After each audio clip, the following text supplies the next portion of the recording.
in my career, I've learned that art is something that asks a question and design is usually something that's answering a question. I'm super prolific. I make a ton of work, and a lot of it is bad. I think I've gotten to that point where I'm very comfortable making bad work, and I think you can sort of see the gesture or the important part in the bad work. As you're making work, you're looking to find new answers in the work itself, or the work to sort of like produce some surprising results. And that's part of the reason I love working with technology.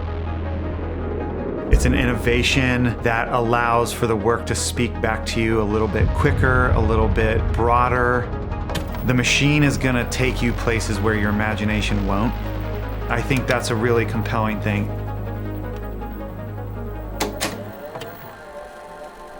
I grew up on the aesthetics of California.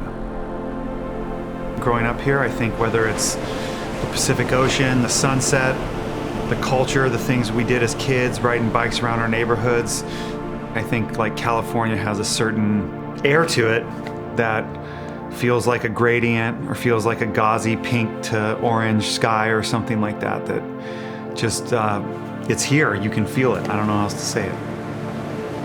I found design first through my dad, who was drawing and painting all the time when I was a kid. And so one, it came naturally to me. Two, I wanted to be just like my dad, so started trying to kind of copy the things he was doing.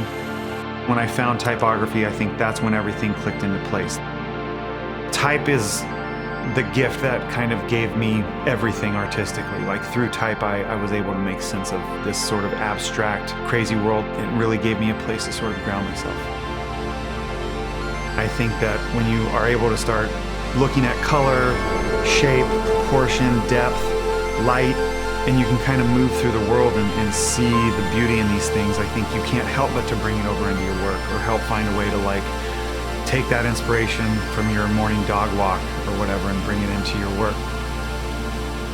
Art for me has always been a way for me to sort of take ownership over my work. I think so much of my work is dictated by clients, and there's multiple approvers and bureaucracy to get through before a work can go out into the world or be considered done. And I think I always needed something that was mine, that I was in charge of, that was up to me to make critical decisions on. And so in a way, it was almost like a form of therapy.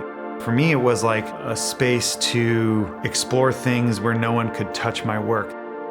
If I wasn't making design, I was making art. And if I wasn't making art, I was making design. And I actually really enjoy the dialogue that the two have between them. The space underneath there. I think even having blocks up here, you kind of have some already.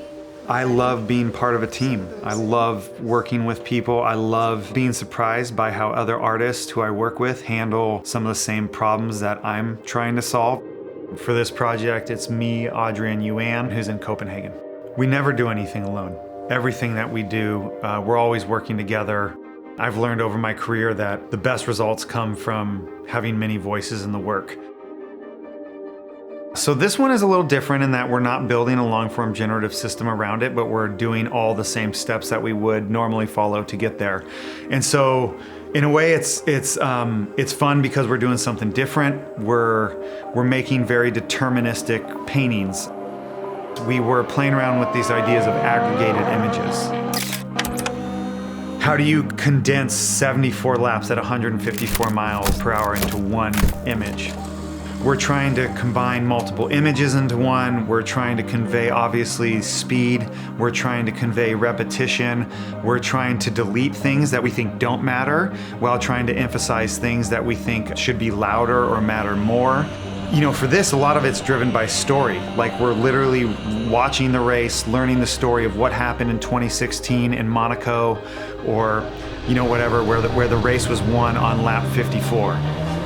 I can't really even explain why I was so inspired by this idea. Like I immediately wanted to do it. And for me, I think it's the graphic, repetitive nature of the racetrack.